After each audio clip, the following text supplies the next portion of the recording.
So industry acting అంటే ఇష్టం? Yeah చిన్నప్పటి నుండి చాలా చాలా ఎప్పటి నుంచి చిన్నప్పుడు ఎప్పుడు టీవీస్ చూసినా ఏం చూసినా పోస్టర్స్ చూసినా ఇలా అవ్వాలి అంటే ఎప్పుడు నాకు mind minimum maturity age minimum సినిమాలు చూసే ఏజ్ అంటే స్టాలిన్ సినిమా అనమాట, చిరంజీవి గారిది. ఆ స్టాలిన్ సినిమాలో పరారే పరారే టైటిల్ సాంగ్ ఉంటుంది. ఆ సాంగ్ స్టెప్ వేస్తూ వేస్తూ తర్వాత ప్రభాస్ గారు ఏక నిర్జన్ స్టెప్ వేస్తూ వేస్తూ అలా ప్రతిదానికి టైటిల్ సాంగ్స్ అనేది ఈ పెట్టుకొని నేను అలా ఇన్స్పైర్ అయిపోతుండేవాడిని అనమాట. పోస్టర్స్ చూసి ఇలా మనకు 100 days ఫంక్షన్ ఎప్పుడు అవుతుంటుంది, మొన్న అల్లర్జున్ గారు నేషనల్ అవార్డు వస్తుంది, ఇలా మనకి ఎప్పుడు వస్తుంది, ఇలా ట్రిపుల్ రామ్ చరణ్ గారిని చూసి ఎవరిని చూసినా ఎన్టీఆర్ గారిని చూసినా ఎవరిని చూసినా ఇలాంటి ఛాన్స్ మనకి ఎప్పుడు వస్తుంది, మనకి ఎప్పుడు అవకాశం వస్తుంది అని చాలా అనుకునేటండి. జాబ్ వచ్చేసింది మరి ఇంకేం చేస్తా. స్టేజ్ మీద అతను పొరపాటున జాబ్ వచ్చేసిందంట. ఓకే పొరపాటున అంటే ఓకే నేను దానికి డెడికేషన్ గా ఒక 6 months సినిమా థియేటర్లు వాటికి వెళ్ళకుండా ఓకే డాడీ పంపించాడు కదా, ఓకే వీళ్ళు నా కోసం ఎంత కష్టపడ్డారు, నా ఫ్యామిలీ నాకు చిన్నప్పటి నుంచి ఓకే ఫైనాన్షియల్గా చాలా వీక్, మేము చాలా డాడీ చాలా ఫేస్ చేశారు, చాలా తగిలే ఎదురు దెబ్బలు చాలా తగిలే, నాకు ఎంత చేసినా నాకు ఎక్కడ ఏవి తక్కువ చేయకుండా నాకు బెస్ట్ ఎడ్యుకేషన్ ఇప్పించాడు. సో అతని కోసం నేను నన్ను ప్రూవ్ చేసుకోవాలి, అతని కొడుకుగా నేనేం చేయగలను, తనకి ఈ మాత్రం హ్యాపీనెస్ నేను ఇవ్వాలి అని చెప్పి టఫ్గా నా ఇష్టాన్ని కూడా నేను పక్కన పెట్టి అతని కోసం నా డ్రీమ్ని నా ప్యాషన్ని అన్ని పక్కన పెట్టి కష్టపడ్డాను నాన్న కోసం. యా డెఫినెట్ నేను కష్టపడితే ఒక నేను ఇదే ఫిక్స్డ్ ఫీల్డ్ అనుకోలే, yeah I want to make him proud to serve India అని చెప్పేసి నేను వెళ్ళి ఒక ఛాన్స్ వచ్చింది, ఎగ్జామ్ రాశాను. ఆల్రెడీ ఫిజికల్గా మెంటల్గా అన్ని ఫిట్, నేను చిన్నప్పటి నుంచి 9th class నుండి నేను రన్నింగ్స్ కానీ స్పోర్ట్స్ కానీ అన్నీ చేస్తుంటాను. సో ఆ ఫిజికల్ ఫిట్నెస్ అలా ఉపయోగపడింది. అండ్ నేను స్పెషల్గా కోచింగ్ కూడా తీసుకున్నటువంటి గ్రౌండ్కి కానీ ఈ ఎగ్జామ్స్ కానీ దేనికైనా సరే నేను దీనికోసం కూడా కష్టపడ్డాను. కానీ ఎంత కష్టపడినా నాకు మినిమం ఆ హార్ట్లో ఎక్కడో గిల్ట్ ఉంటుంది కదా, ఓకే నాకు నచ్చింది నేను ఇంకా చేయట్లేదు కదా, ఇది ఓకే ఓకే ఓకే లక్, అందరికీ ఛాన్స్ రాదు కదండి. చాలా మంది చాలా కష్టపడతారు కదా సర్వీస్లోకి వెళ్ళడానికి, ఇండియన్ ఆర్మీలోకి వెళ్ళడానికి. సో అందరికీ ఛాన్స్ రాదు, నాకు వచ్చిందని వినియోగించుకుంది. ఓకే వచ్చిందని ఎందుకు వదిలేసుకోవడం, ఈ అదృష్టాన్ని ఎందుకు వదిలేసుకోవడం, నేను వెళ్ళాను 3 years సర్వీస్ చేద్దాం అంటే నేను యాక్చువల్గా నాకు ఎంతైతే ఉందో అంతవరకు సర్వీస్ చేద్దామని ఫిక్స్ అయ్యి వెళ్ళా, నేను మధ్యలో వచ్చేద్దామని ఏం రాలే. సో అన్ఫార్చునేట్గా వచ్చింది ఛాన్స్, ఓకే ఇది వచ్చింది, దీనికి ఎలాగైనా మనం ఉపయోగించుకోవాలి, ఇప్పుడు కాకపోతే ఇంకెప్పుడు ట్రై చేద్దాం, ఎలా అయినా కొడదాం అని చెప్పి ఇలా లీవ్ పెట్టుకొని ఇలా రావడం జరిగింది. సూపర్. ఫస్ట్ ఫ్యామిలీ బ్యాక్గ్రౌండ్ ఏంటి? నాన్నగారు ఏం చేస్తుంటారు? డాడీ ఒకటి చేయలేదండి బాబోయ్, అతను ఆల్రౌండర్ అతను. అంటే అతనికి ఫస్ట్ నార్మల్గా ఓకే 10th వరకు ఓకే, 10th తర్వాత మిల్క్ బిజినెస్ పాల వ్యాపారం పెట్టుకునేవారు. ఇక్కడ మాక్సిమం మన ఏరియాస్ అన్ని మన వైజాగ్ విజయనగరం ఏరియాస్ అన్ని ఫార్మాసిటికల్ కంపెనీస్ కాబట్టి ప్రతి కంపెనీకి ప్రతి దానికి పాలు పెరుగు అన్ని సప్లై అనమాట. అప్పుడు చాలా బాగుంటుండే. తర్వాత కొంతమంది బ్యాక్ స్టాబింగ్ చేయడం వల్ల డాడీకి చాలా మంది వెన్నుపోటు పొడిచి అప్పుడు డాడీ కూడా చిన్నప్పుడే పెళ్లి అయిపోయింది అనమాట. సో వాళ్ళకి అందరిని నమ్మేసేవారు ఈజీగా, ఎవరు ఏం చెప్తే అది నమ్మేసి వాళ్ళకి వీళ్ళకి డబ్బులు ఇచ్చేసి సో మొత్తం చాలా జీరోకి వచ్చేసాం, బాగా డౌన్ అయిపోయింది మొత్తం ఫ్యామిలీ పొజిషన్. చాలా మంది డౌన్ అయిపోతే అప్పుడు మా తాతయ్య, మా నాన్నమ్మ, మా చిన్న తాతయ్య, మా చిన్నాన్నమ్మ వీళ్ళందరూ సపోర్ట్ ఇచ్చి మా ఫ్యామిలీ మొత్తం అందరూ సపోర్ట్ ఇచ్చారు, ఇలా కాదు ఇది అని చెప్పి అంత డౌన్ దిగిపోయిన తర్వాత కూడా ఈ బౌన్స్ బ్యాక్ అనమాట. తర్వాత ఓన్లీ నా మీద ఆశలు పెట్టుకొని మొత్తం ఫ్యామిలీ మొత్తం నా గురించి డాడీ చాలా కష్టపడి చాలా చేసిన తర్వాత ఈ ఫీల్డ్ తర్వాత ఆటో వచ్చారు, ఆటో తర్వాత వ్యాన్ నడిపేవారు, తర్వాత క్యాబ్ చేసేవారు. ఇప్పుడు క్యాబ్ మొత్తం నాకు జాబ్ వచ్చిన తర్వాత క్యాబ్ కూడా అమ్మేసి ఇప్పుడు ఒక 2 shops పెట్టుకున్నారు ఊర్లో. 2 shops పెట్టుకొని కొంచెం mummy house wife, home maker. Brother and sisters? Brother ఉన్నాడండి, తను కూడా ఓకే పాలిటెక్నిక్ చేశాడు. పాలిటెక్నిక్ తర్వాత ఇప్పుడు డాడీకి హెల్ప్ఫుల్, ఇప్పుడు డాడీకి కూడా వయసు అవుతుంది కదా, సో డాడీకి సపోర్ట్ గా ఒక షాప్ దగ్గర మెయింటెనెన్స్ చేస్తుంటారు. 2 షాపులు ఉన్నాయి కాబట్టి. సో పుట్టి పెరిగింది చదువుకోవడం అంతా విజయనగరం? నేను పుట్టింది శ్రీకాకుళం డిస్ట్రిక్ట్ పైడి భీమవరంలో పుట్టాను, పెరిగింది ఇక్కడ ఆనందపురంలో పెరిగాను వైజాగ్ దగ్గర. హాస్టల్లో చదువుకుంది కాకినాడ అనమాట. అమ్మయ్య, ఇంకేమన్నా లిస్ట్ చెప్తారేమో. తర్వాత ఇంటర్ డిగ్రీ నా విజయనగరం, తర్వాత మళ్ళీ కోచింగ్ కాకినాడ, మళ్ళీ training Bihar, posting Kashmir. So మొత్తానికి కాశ్మీర్. అమ్మో, గన్స్ అన్ని చాలా సేఫ్ అండ్ సెక్యూరే కదా? కాశ్మీర్ అంటే సుస్సు వచ్చేస్తుంది. మరేం చేయలేదు, తప్పదు మరి. సరే, డాడీకి ఆర్మీ అంటే ఇష్టమా? హీ వాంట్ టు బి నన్ను ప్రౌడ్ గా చూడాలనుకునేవారు. ఒక దేశానికి సేవ చేస్తే నా కొడుకు దేశానికి సేవ చేస్తే చూడాలంటున్నారు. యూ వాంట్ బి ఒక మంచి ఒక సర్క్యులర్ ఇన్స్పెక్టర్ అయినా ఒక ఇన్స్పెక్టర్ రేంజ్ లో చూడాలనుకునేవారు నన్ను అతను. ఎప్పుడు తనకి పోలీస్ అంటే ప్యాషన్, డాడీకి పోలీస్ అంటే చాలా ప్యాషన్, చాలా ఇష్టం. ఆ ఇష్టంతో డాడీ కోరికను నెరవేర్చడం కోసం ఈ ఫీల్డ్ లోకి వచ్చారు. అప్పుడు ఉంటుండే చిన్నప్పుడు హీరో ఫీలింగ్ ఉంటుంది కదా, మనం కూడా అది కూడా సినిమాల ద్వారానే. పోలీస్ ఓకే సినిమా చూస్తే పోలీస్ ఎంత పవర్ ఉంటుంది, అది కూడా సినిమాల ద్వారా వచ్చినవి. సోల్జర్ సినిమాలు కానీ ఇవి సినిమాలు కానీ ఇవన్నీ చూసి అది కూడా సినిమాల ద్వారా వచ్చిన ఇన్స్పిరేషనే. ఓకే అప్పుడు నా పేరు సూర్య ఆయిల్ ఇండియా రిలీజ్ అయినప్పుడు మాత్రం ఆ లూప్ లో ఆ సోల్జర్ సాంగ్ అలా లూప్ లో పెట్టుకుంటూ వినేటండి అనమాట ట్రాన్స్ లో. So super. సో ఆర్మీలో మీది ఏంటి కేటగిరీ? కానిస్టేబుల్ అండి, సోల్జర్, జస్ట్ సోల్జర్. ఇప్పటి వరకు అయితే లేదు, ఇప్పటి వరకు అయితే లేదు. ప్రాక్టీస్ ట్రైనింగ్ లో ఉంటుంది, ట్రైనింగ్ లో ఉంటుంది కరెక్ట్ గానే. మరి బుల్లెట్ ప్రాపర్ గా వెళ్తుంది, దానికోసం మాకు స్పెషల్ గా ట్రైనింగ్ కూడా ఉంటుంది. కరెక్ట్ గా వెళ్ళడానికి అసలు ఏం చేయాలి అనేది కూడా ట్రైనింగ్ ఉంటుంది. ఇప్పుడు డైలాగ్ చెప్పాలి. ఎప్పుడు వచ్చాం కదన్నా బుల్లెట్ దిగిందా అది రెడీ. ఇప్పుడు డైలాగ్ చెప్తున్నారు చూడండి, రెడీ. ఎప్పుడు వచ్చాం అనేది కాదండి, బుల్లెట్ దిగిందా లేదా, అది మన పాయింట్ అసలు. సూపర్. సో మరి పవన్ కళ్యాణ్ గారు కూడా అంటే పేరు అనగానే ఆటోమేటిక్ గా అదేంటో చేయకపోతుంది. ఫస్ట్ షాట్ కూడా అదే, నాకు రాగానే బీజేపీ వేశారు, గబ్బర్ సింగ్ గబ్బర్ సింగ్. పవన్ కళ్యాణ్ గారు పేరు ఏంటి, ఓ రియల్ నేమేనా? దానికి మా బాబాయ్కి థ్యాంక్స్ చెప్పాలి. ఇక్కడ ఉన్నారు కదా, మా బాబాయ్కి థ్యాంక్స్ చెప్పాలి. చిన్నప్పుడు పేరు పెడుతుంటే ఏం పేరు పెట్టాలి, ఏం పేరు పెడతారు అనుకుంటే పంతులు గారేమో పాత పలికే పేరు పెట్టాలమ్మా అంటే పవన్ అని అన్నారు మా పెదనాన్న. మా బాబాయ్ ఏమో లేదు పవన్ కళ్యాణ్ అని పెట్టండి బాగుంటది హీరో. మీ బాబాయ్ గారి ఫేవరెట్ హీరో ఏమో? డెఫినెట్ గా మా బాబాయ్ die hard fan power star గారికి. అన్న కొడుకుని కూడా అలాగే చూడాలనుకున్నారు, మరి అదే దారిలోకి వచ్చేస్తున్నాడు మరి కదా. సూపర్. సో మొత్తానికి అయితే ఇది చాలా బాగుంది. సో మీరు ఆర్మీకి వెళ్ళి ఎన్ని ఇయర్స్ అవుతుంది? నేను 23లో వెళ్ళాను, 24 ఈ లాస్ట్ ఇయర్ ఇప్పుడు 24 నవంబర్లో కాశ్మీర్ వెళ్ళాను. ఇంకా కాశ్మీర్లోనే చేస్తున్నాను. 25 ఇప్పుడు ట్రైనింగ్ అంతా బీహార్లో అయింది. మధ్యలో ఎలక్షన్ డ్యూటీ కోసం కాదు. పవన్ కళ్యాణ్ గారు బీహార్ కూడా చాలా డేంజర్ అంటారు. Bihar danger, but training area కదా, సో నో ప్రాబ్లం, బయటికి ఎలా ఉండదు కదా. పర్లేదా? ఎక్కడ పడితే అక్కడే చేసేస్తారంట కదా. వాళ్ళు నక్సల్స్ ఎక్కువ బీహార్ లో. చాలా డేంజర్ ఏరియాలు తొక్కొచ్చారు మీరు. చాలా చాలా ఎన్నో చూసి వచ్చాం, పడిపోయా అలాంటి విషయాల్లో. సూపర్. సో మొత్తానికైతే +2 తర్వాత సెలెక్ట్ అయ్యారా? లేదు, నేను ఎంఎస్సీ చేస్తున్నప్పుడు నాకు ఇది వచ్చింది. ఓ అయితే చిన్న బాబాయ్ కాదు అయితే. నాకు 23, నాకు 14కి 10th అయిపోయిందండి. 14కి 10th అయిపోయింది. చెప్తున్నా కదా చారి గారు అర్జెంట్ గా చెప్తున్నా కదా, రూల్ లేదు కదా, యాజ్ ఎ గవర్నమెంట్ రూల్ 14 లేదు కదా. లేదు 14, 15 కదా 10th. మెట్రికులేషన్ 14కి 15 కావాలని రూల్. చాలా తెలివి ఉంది అన్ని ఇక్కడ యూజ్ చేస్తున్నారా? సూపర్. సో వాట్ ఎవర్, మా అందరికీ కూడా చాలా చాలా హ్యాపీగా ఉంది. నిజంగానే ఒక ఆర్మీ ఆఫీసర్ నిజంగా దేశానికి ఎంత ఇంపార్టెంటో అలాంటి వాళ్ళకి కూడా ఎంతో మంది వాళ్ళ వీడియోస్తో మమ్మల్ని ఇన్స్పైరైజ్ చేస్తూనే ఉంటారు. ఆ యూనిఫామ్ కున్న రెస్పెక్ట్ అలాంటిది, దానికి ఉన్నటువంటి గౌరవం కానీ, అంటే జనాలు ఎంతమంది ఎలాంటి సెలబ్రిటీస్ ఎంత ఇష్టమైన వాళ్ళు ఉన్నా ఆ యూనిఫామ్ తో క్యాప్ పెట్టుకుని పర్సన్ వచ్చారంటే ఆటోమేటిక్ గా చేయలేదు. స్పెషల్ రెస్పెక్ట్ ఉంటుంది, స్పెషల్ రెస్పెక్ట్ ఉంటుంది. చాలా ఫేస్ అలాంటి మేము బయట డ్యూటీస్ చేస్తున్నప్పుడు, రోడ్ల మీద వాటి మీద డ్యూటీలు చేస్తుంటే వచ్చి మాకు సెల్యూట్ చేస్తారు. అప్పుడు మా డ్యూటీలో ఉన్న కష్టం అంతా ఒక 6 hours 5 hours నించిపోయి ఉండిపోవాల్సి వస్తుంది. బుల్లెట్ ప్రూఫ్ జాకెట్స్, గన్స్ అన్ని పట్టుకొని, పైన హెల్మెట్ ఒక 4 kgs ఉంటుంది అది వేసుకొని, అలా 5-6 hours అలా స్టాండింగ్ లో ఉండాల్సి వస్తుంది. అప్పుడు ఎవరైనా వచ్చి మాకు సెల్యూట్ చేసినా, ఎవరైనా హాయ్ చెప్పినా, ఏది చెప్పినా ఆ పెయిన్ అనేది కొంచెం మాకు రిలీఫ్ ఇస్తుంది. Okay we have to do it, ఇది డ్యూటీ ఎలాగైనా మనం ఖచ్చితంగా ఉన్నామని చెప్పి వీళ్ళు ఇంత హ్యాపీగా ఉన్నారు, మనం చేయాలనే రెస్పెక్ట్ ఆటోమేటిక్ వచ్చేస్తుందండి. దానికి సపరేట్ గా ప్యాషనే అవసరం లేదు. అక్కడ మనం వెళ్ళామంటే మనకు వచ్చేస్తుంది, ఖచ్చితంగా వచ్చేస్తుంది మనలో మన మాట.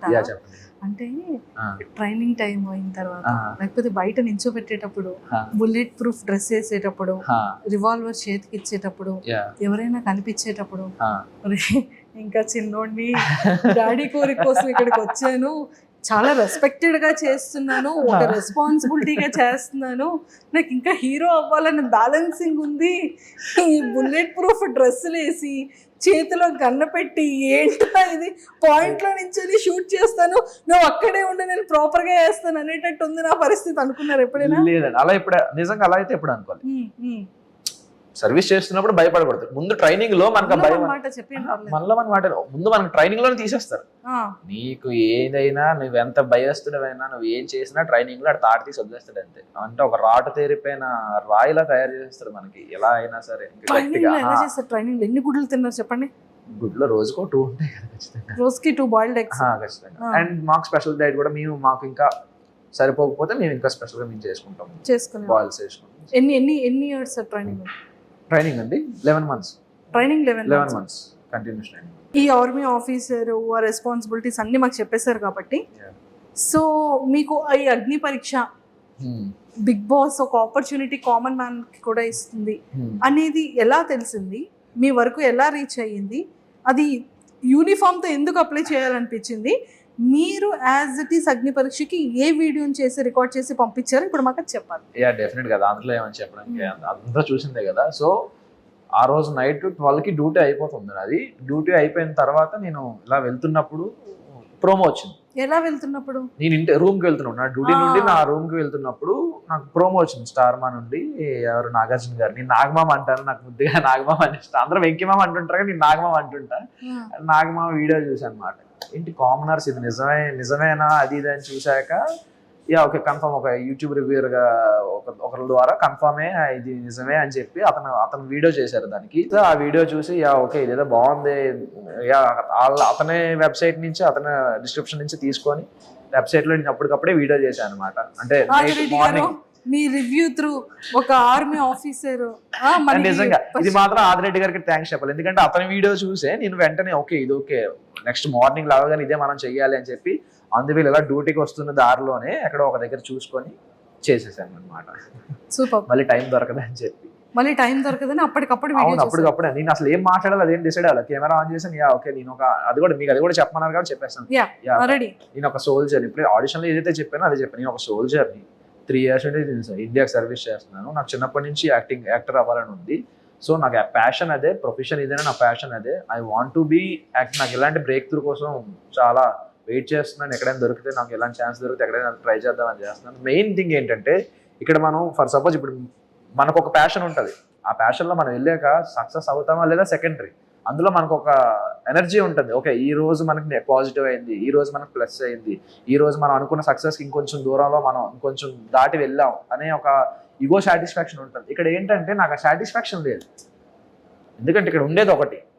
ఓకే ఇక్కడ సర్వీస్ కూడా ప్యూర్గానే చేస్తాం, అందులో ఏం ప్రాబ్లం ఉండదు. కానీ ఇది కదా ఇందులో కదా మనం ఇంకా మజా రావాలి, ఇంకా ఇది కదా మనకు కదా ఇంకా ఏమైనా చెయ్యాలని ఉంటుంది కదా అని చెప్పి అవన్నీ చెప్పాను. ఇలా ఇవన్నీ చెప్తే ఓకే వాళ్ళు యాక్సెప్ట్ చేశారు. తర్వాత ఆడిషన్ గ్రూప్ డిస్కషన్స్ పిలిచారు, ఇంటర్వ్యూ జూమ్ మీటింగ్ అయ్యింది, ఇంటర్వ్యూ పిలిచారు అని. సో వెంటనే లీవ్ దొరికిందా? చాలా ఫైట్ చేశాను లీవ్ కోసం. అది ఎలా ఫైట్ చేశారో మాకు తెలుసుకోవాలి. థింగ్ ఏంటంటే ఓకే గ్రూప్ డిస్కషన్స్ మాత్రం నేను నార్మల్ గానే డైలీ లీవ్ గానే వచ్చాను. నేను నార్మల్ లీవ్ వద్దాం అని చెప్పి నేను లీవ్కి వస్తుంటే నేను ఎప్పుడైతే Srinagar to Delhi flight land అయిన తర్వాత నేను ఢిల్లీ ఎయిర్పోర్ట్లో లేఓవర్లో కూర్చుంటే ఢిల్లీలో కాల్ వచ్చింది, ఈబీ నుంచి కాల్ వచ్చింది. ఇప్పుడేంటి కాల్ చేశారు ఇలా అని చెప్పి చూస్తే అప్పటికి అయిపోయింది నాది. అప్పటికి ఇంటర్వ్యూ అయిపోయింది, జూమ్ మీటింగ్ అయిపోయింది. జూమ్ మీటింగ్ అయిపోయిన తర్వాత అప్పుడు కాల్ చేశారు. కాల్ చేసి ఇలా ఈ డేట్న మీకు గ్రూప్ డిస్కషన్ హైదరాబాద్ రావాలి అన్నారు. ఓకే ఏదో బాగుంది, కరెక్ట్ లక్కీగా దొరికిందిరా ఛాన్స్ అని చెప్పి నేను వెంటనే గ్రూప్ డిస్కషన్ వచ్చేసాను. గ్రూప్ డిస్కషన్ వచ్చిన తర్వాత నాది 11th నేను వెళ్ళిపోవాలి, కాశ్మీర్ వెళ్ళిపోవాలి. వీళ్ళు నాకు 6th ఫోన్ చేసి 8th కల్లా మీరు ఇక్కడ రావాలి, హైదరాబాద్ రావాలి, 10 days 19th వరకు అంటే నాకు లీవ్ అయిపోతుంది. సో అప్పటికప్పుడు మా సిఓ సార్ని అందరినీ రిక్వెస్ట్ చేసి ఇలా సార్ ఇది నా పొజిషన్, ఇది ప్యాషన్ ఉంది, మీ సపోర్ట్ నాకు ఖచ్చితంగా కావాలి, సో ప్లీజ్ నాకు సపోర్ట్ చేయండి, కొంచెం హెల్ప్ చేయండి అంటే వాళ్ళు కాశ్మీర్ రమ్మన్నారు. కాశ్మీర్ వచ్చాక అక్కడ రిపోర్ట్ చేసేసి మళ్ళీ వెంటనే ఇంకో లీవ్ అప్లై చేసుకొని మళ్ళీ వెంటనే శ్రీనగర్ నుంచి మళ్ళీ హైదరాబాద్ వచ్చి 1 dayలో 4 flights. దీనికోసం అదే చెప్తున్నా కదా నేను రావడానికి కష్టపడ్డా. ఇందులో వచ్చాక కష్టపడడం సెకండరీ. నేను ఫస్ట్ ఆఫ్ ఆల్ అగ్ని పరీక్ష షో అటెండ్ అవ్వడానికి నేను 2 రోజులు యుద్ధం చేయాల్సి వచ్చింది. 4 flightలు మారి అదే వాళ్ళని బతిమాలి. నాకు బాబాయ్ చాలా ఎమోషనల్ అయిపోయిన వాళ్ళందరూ ముందు. అలా ఉంటది. రావడానికే కష్టపడ్డా నేను ఫస్ట్ ఆఫ్ ఆల్. అగ్ని పరీక్ష కోసం ముందు యుద్ధం చేశారు చాలా. సో ఆ 1 day 4 flights మరి ఆ జర్నీ 24 hours జర్నీ ఏదైతే ఉందో మీకు చాలా అమ్మ ఏంట్రా టెన్షన్. నాకు ఏం నిద్ర పట్టేది కాదు, అసలు ఏం తెలిసేది కాదు, ఏంటి ఏమవుతుంది రేపు వెళ్ళగలనా మరి అసలు అన్నపూర్ణ స్టూడియోస్ లో కాల్ పెట్టగలనా లేనా అనేది ఒక టెన్షన్. వాళ్ళ రీవార్డర్ ఇచ్చినంత వరకు నాకు అదే టెన్షన్ మెయింటైన్ అయింది. అంటే ఎందుకు అంత టెన్షన్ పడ్డారు? ఫ్లైట్ ఇస్తారా ఇవ్వరా అని చెప్పేసి. ఆ రోజు దరిద్రం ఏంటంటే మనకి ఎలాంటి విషయాలు మనం ఇంకా మన దరిద్రం కదా ఇంకా ఎక్కువ ఉంటుంది. ఎలా అంటే రోజు నైట్ 10:30కి ఒక ఫ్లైట్ ఉంటుంది Srinagar to Hyderabad, direct non stop flight. ఆ రోజు ఆ ఫ్లైట్ ఈవినింగ్ 6కే లాస్ట్ ఫ్లైట్. షబ్బా ఇంత దృష్టంతో నేను రా బాబు నేను అని చెప్పి సార్ ఇలా ఉంది సార్ పొజిషన్, నాకు వెంటనే చేయకపోతే అవ్వదు అని చెప్పి ఫాస్ట్గా 4 కల్లా చేంజ్ చేసుకొని ఫాస్ట్గా క్యాబ్ బుక్ చేసుకుని ఎయిర్పోర్ట్కి వచ్చి నేను చెక్ ఇన్ చేశాను. మొత్తానికైతే చాలా పెద్ద యుద్ధమే చేశారు 4 కదా. సూపర్. సో అలా మొత్తానికి వచ్చారు. 15 మెంబర్స్ సెలెక్ట్ అయ్యారు. 45 మెంబర్స్ 44 మెంబర్స్ ని పిలిచారు. సో 44 లో అందరిని పిలిచేటప్పుడు మీ ఇన్నర్ ఫీలింగ్ ఏంటి? ఫస్ట్ భయపడ్డా. ఇప్పుడు ఫస్ట్ ఇలా వెళ్ళి కూర్చొని అందరూ సెట్ అయ్యాం, ఓకే అందరూ వచ్చేసారు, సెట్ అయ్యాం, ఇప్పుడు ఏం చేస్తారు అసలు మాకే అంటే అందరు నేనేం ఎక్స్పెక్ట్ చేశానంటే ఒక ప్రోగ్రామ్ లో అందరినీ కూర్చోబెట్టి వెంట పక్క నుండి చేయిస్తారేమో, మామూలు అంతా షో రన్ అవుతుందేమో అనగానే ఒక్కొక్కరిని పిలుస్తారని చెప్పారు. ఒక్కొక్కరిని పిలుస్తారా అని ఒక చిన్న టెన్షన్. అలా అనగానే వెంటనే ఇంకొకరిని పిలిచేశారు. ఫస్ట్ పిలవగానే ఇంకా ఏం ప్రిపేర్ అవ్వలేదు, ఏం చెప్పాలి మనం అసలు, ఇంకా మనం ఏంటి ఇంకా అరంగేట్రం కూడా చేయలేదు, ఇప్పటివరకు ఏ ఎక్స్పీరియన్స్ లేదు, అసలు ఏం చెప్పాలి, ఏం అడుగుతారు, మనం ఏం చేద్దాం అనే ఆలోచనలో. కానీ ఒక అరగంట తర్వాత వదిలేసింది, చాలే చూసుకుందాం తర్వాత ఏదైతే అదే. నాకు అప్పుడు మైండ్లో ఒక థాట్ వచ్చింది, నేను ఏదైతే స్లిప్ అయినా స్లాంగ్ నేనేమనుకున్నా అంటే ఓకే నాకు ఈ స్లాంగ్స్ చాలా ఇష్టం. ప్రతి స్లాంగ్ సినిమాలు చూసి ఇవి చూసి మనం వేరే మీకు చెప్పాను కదా ఆల్రెడీ, కాకినాడ విజయనగరం శ్రీకాకుళం ఇవన్నీ తిరిగాను కాబట్టి ఇవన్నీ బాగా అలవాటు, నాకు నోట్లో నుంచి వచ్చేస్తుంది, ఆటోమేటిక్గా వచ్చేస్తూ ఉంటుంది. ఎదుటి మనిషిని బట్టి నా మాట వచ్చేస్తుంటుంది. సో ఇలా ట్రై చేద్దాం, ఇలా మోడిఫికేషన్ చేస్తూ ఇలా మోడిఫై చేస్తూ ట్రై చేద్దాం స్లాంగ్స్. ప్రతి ఆన్సర్కి వేరే స్లాంగ్స్లో చెప్దాం, కొంచెం యూనిక్గా ఉంటుంది అని ఎక్స్పెక్ట్ చేసి వెళ్ళా. స్టేజ్ వరకు అక్కడికి అలాగే వెళ్ళా. స్టేజ్ ఎక్కగానే ఒక భాష మొదలు పెట్టగా నా భాష మార్చబుద్ధి అయ్యలే. బాగుంది, ఇదే బాగుంది, ఇందులో కాన్ఫిడెంట్గా ఉన్నావు, ఇదే ట్రై చేయని చెప్పి అదే ట్రై చేసుకుని వచ్చేసాను. సో మొత్తానికి పాపం వెయిట్ ఎత్తగలరా అని అడిగితే అంటే నేను ఆవిడ అలాగే అడిగారు, బలం బాగా ఉందా మొయ్యగలమా అని చెప్పి. అంటే ఏమో నెక్స్ట్ డైలాగ్ ఆవిడ ఏమనుకుంటారంటే ఏమో ఎత్తమంటారేమో ఓకే ఆవిడ్ని అంటే నాకు బేసిక్ గా సిగ్గు, ఇప్పుడు ఈవిడ్ని ఎత్తాలా ఏంటి అని. ఏమంటే కళ్ళలో ఎక్కడైనా సిగ్గు కనిపించిందండి ఎవరికైనా? రామ అలా లేదు. అంటే ఇప్పుడు ఈవిడ్ని ఎత్తేమంటారా నిజంగా? సిగ్గు మరి మీకేం కనబడిందండి ఎక్స్ప్రెషన్ లో? అనేటట్టుగా అంటే దాని అర్థం అదే ఓకే ఛాన్స్ అంటే ఫస్ట్ స్టేజ్ లోనే ఒక సెలబ్రిటీ యాంకర్ ఎత్తడానికి ఛాన్స్ ఉంటుంది, అదృష్టం అని. ఇప్పుడు నిజం బయటకు వచ్చి ఆ ప్రోమో చూసుకున్నారా? చూసుకున్నా. ఏమనిపించిందో చూసుకున్న తర్వాత? యాక్చువల్ ఎక్స్ప్రెషన్ అంటే నేను తర్వాత వెంటనే రియాక్షన్ కట్ చేసేసారు, ఇలా తిరిగి ఇలా పెట్టాను అన్నమాట. అంటే ఇక్కడ వరకు వచ్చింది ఆపేశారు, ఇక్కడ కట్ చేసేసి శ్రీముఖి గారు క్లోజ్ చేశారు. నన్ను కాదయ్యా అని చెప్పి ఆడన్నా. అయ్యో చాలా స్పాంటేనియస్ గా అనిపించింది నాకు. అంటే నేను ఎక్స్పెక్ట్ కూడా చేయలేదు అలా చేద్దామని, ఆటోమేటిక్ గా వచ్చేసింది ఫుల్. అదే అంటే మన ఇన్నర్ లో ఏముంటుందో బయట అవుట్ కూడా అదే వస్తుంది, అన్ఎక్స్పెక్టెడ్ గా కాదు అది. నేను చాలా డీసెంట్ అండి బేసికల్ గా. అర్జెంట్ గా బయటకి వెళ్ళిపోతానమ్మా నేను. చూస్తారు కదండి ఎపిసోడ్స్ చూడండి, అగ్ని పరీక్షలో చూడండి అంత డీసెంట్ గా. అగ్ని పరీక్షలోనా? యా లుకింగ్ చాలా హౌస్ లో కూడా చాలా డీసెంట్ గానే కనిపిస్తాను. ఎవరైనా ట్రిగర్ అంటే నేను బేసిక్గా ట్రిగర్ అవ్వను, మెయిన్ అయ్యానంటే మరి అది ఎంతవరకు వెళ్తుందో నాకు తెలియదు. అంటే వెంటనే తీరిపోతుంది, అందరిలో ఒక 10 minutes 15 minutes ఉంటే ఆగిపోతుంది. నాకు ఏమో ఒక మనిషితో ఒక నిరంతర కోల్డ్ వార్ జరుగుతూనే ఉంటుంది మొదలైందంటే.